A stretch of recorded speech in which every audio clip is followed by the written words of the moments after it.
नमः सकलेभ्यः संस्कृतानुरागिभ्यः भवद्भ्यः।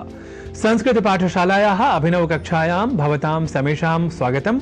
अहमस्मि नारायण दत्तमिश्रः।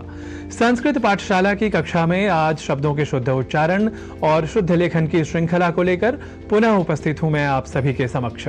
आप जानते ही हैं कि संस्कृत के संस्कृतत्व की रक्षा हेतु शुद्ध उच्चारण और लेखन होते हैं अनिवार्य। इसलिए ही इन दिनों आप न केवल शब्दों के शुद्ध स्वरूप के लेखन और पाठन से हो रहे हैं परिचित, अपितु कुछ वाक्यों के अभ्यास के साथ भी आप शब्दों के संप्रत्यय को कर रहे हैं दृढ़। आपको याद होगा, हमने आपको पहले ही शुद्धता और अशुद्धता के कई उदाहरणों के क्रम में पुनरुद्धार को पुनरोद्धार के रूप में लिखने और पढ़े जाने की प्रवृत्ति के बारे में, बल्कि अनवधानता के बारे में बताया था।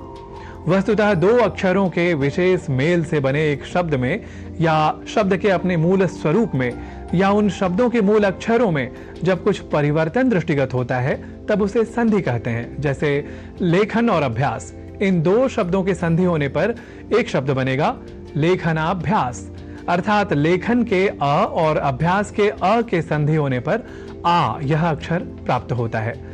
यह लेखनाभ्यास इस उदाहरण से स्पष्ट हुआ। पर कई बार संधि होने पर कुछ विशेष परिवर्तन नहीं होता। इसे आप पुनरुद्धार इस शब्द के माध्यम से समझ सकते हैं। यहां दो मूल शब्द हैं, पुनर और उद्धार, अर्थात फिर से उद्धार। यहां ध्यान दीजिए, हम पुनः इसे ही मूल शब्द समझा करते हैं, पर संस्कृत में पुनर यह मूल शब्द है। तो पुनर इस शब्द के बाद उद्धार का जब योग होगा तब शब्द बनेगा पुनरुद्धार, न कि पुनरोद्धार। हिंदी आदि अन्य भाषाओं में इन दिनों साधारण रूप से हलंत शब्दों के प्रयोगों को नहीं स्वीकारने की प्रवृत्ति बढ़ गई है। जैसे भगवान, श्रीमान, अर्थात जैसे शब्दों को हिंदी आदि भाषाओं में भगवान, श्रीमान, अर्थात इन रूपों में स्वीकारा जाने लगा है, जिसे शब्दों की मूल प्रकृति को परे हटाकर नए स्वरूप में ढालने की प्रवृत्ति के रूप में समझा जा सकता है। बस इसी प्रवृत्ति के कारण पुनर को पुनर इस रूप में शब्दानुकरण के स्वभाव के साथ उद्धार शब्द से जब जोड़ा जाता है तब पुनरोद्धार यह अशुद्ध शब्द स्वरूप हमारे समक्ष दृष्टिगत हो जाता है। संभवतः यह प्रवृत्ति शब्दानुकरण के सिद्धांत की ओर भी हमारा ध्यान खींचती है। इसे ऐसे समझिए, जीर्ण और उद्धार इन दो शब्दों को मिलाकर जीर्णोद्धार यह शब्द स्वरूप बनता है। बस इसी शब्द का अनुकरण कर भी पुनरोद्धार शब्द अकस्मात व्यवहार में आ गया है।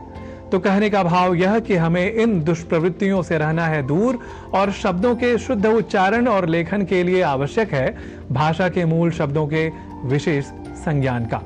क्योंकि जैसे ही हम कहेंगे कि मूल शब्द पुनर और उद्धार है, न कि पुनर और उद्धार, तो हम पुनरोद्धार का प्रयोग न कर शुद्ध शब्द का अर्थात पुनरुद्धार इस शब्द का ही प्रयोग करेंगे। और अब क्रम है इस शब्द से बने कुछ वाक्यों के अभ्यास का। पुरातनस्य मंदिरस्य पुनरुद्धारः जातः, अर्थात पुराने मंदिर का पुनरुद्धार हो गया। तस्य ऐतिहासिक भवनस्य पुनरुद्धार कार्यम अपेक्षते। इसे हिंदी में कहेंगे, उस ऐतिहासिक भवन का पुनरुद्धार कार्य अपेक्षित है। ऐसे ही एक और वाक्य ले लेते हैं, पुस्तके पूर्व प्रयुक्तस्य उद्धरणस्य पुनरुद्धरणम असंगतम, अर्थात पुस्तक में पहले प्रयुक्त उद्धरण का पुनरुद्धरण ठीक नहीं। यहां हमने पुनरुद्धार, पुनरुद्धरण कार्य और पुनरुद्धरण इन शब्दों का प्रयोग किया, न कि पुनरोद्धार, पुनरोद्धरण कार्य और पुनरोद्धरण का। तो अब आप पूरी तरह समझ ही चुके होंगे कि पुनरुद्धार को पुनरोद्धार बोल और लिख जाना है अशुद्ध। तर्हि शुद्धता दृष्ट्या पुनरुद्धारः भवेत् संस्कृतस्य मूल शब्दानाम् इति कामयमानः साम्प्रतं पुनरागमनाय भवताम् अनुज्ञाम् इच्छामि। मिलते हैं अगली कक्षा में, तावत् पुनरपि नमः।